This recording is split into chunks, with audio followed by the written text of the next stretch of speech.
Sri Lanka's Tamil Tigers have taken their separatist campaign to a new level with their first ever air raid.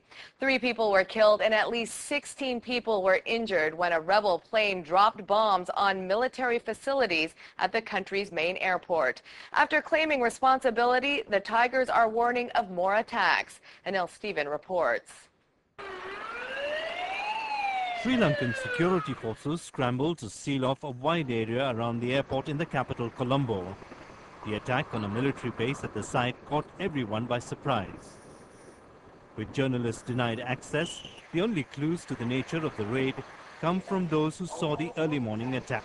We heard 2 large booms, and then after that we were evacuated downstairs, and we all came and we were here for about a few hours, and we didn't hear any message for about 1 hour, and later on they announced that things were improving.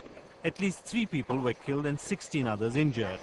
Authorities went on high alert as the Liberation Tigers of Tamil Eelam, or LTTE, warned that more air raids would follow. The mission reportedly struck several targets at the Katunayake Air Base, which shares a runway with the civilian terminal. The Tamil Tigers quickly posted photographs they claim show the pilots in the light aircraft. The rebel group boasted that it had used air power for the first time and that the pilots managed to fly safely back to their territory in the northeast. Though not the direct target, the nation's main international airport was forced to close. Officials say the planes dropped 3 devices, one of which did not explode. Air Force officials said no planes were hit and that physical damage to the military facility was minor. The runways have already resumed operations, but passengers remain on edge. There was a lot of panic amongst the people, but I think on the whole the people gathered themselves quite well, and all of us tried to help each other and try and be as calm in a situation which was fairly traumatic. The Tamil Tigers have attacked the airport and base before. A 2001 ground attack left 18 dead and wiped out half of the National Airlines fleet. Now, with heavily armed troops again manning checkpoints around the facility, there are growing fears this latest attack could drive the nation further from its fragile truce and back into full-scale civil war. Anil Stephen, Star News Asia. Torfinor Omarson of the Sri Lanka Monitoring Mission has been following the developments. Torfinor, does the fact the Tigers were able to launch an airstrike take the conflict to a new level? We could say that the new level is that the Air Tigers, as they call themselves, have started some kind of operations.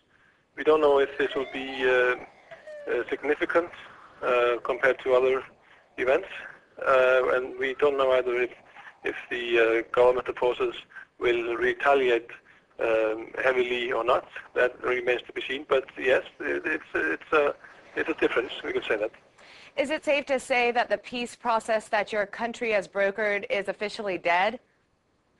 It's not dead, but the parties of the ceasefire agreement are not respecting their own agreement. And as long as that's the case, it's a very difficult situation to deal with. So they have to realize that if they really want peace and if they want a real ceasefire, which is not the case at the moment, they need to end the hostilities and get back to negotiations. Do you expect the government to now retaliate?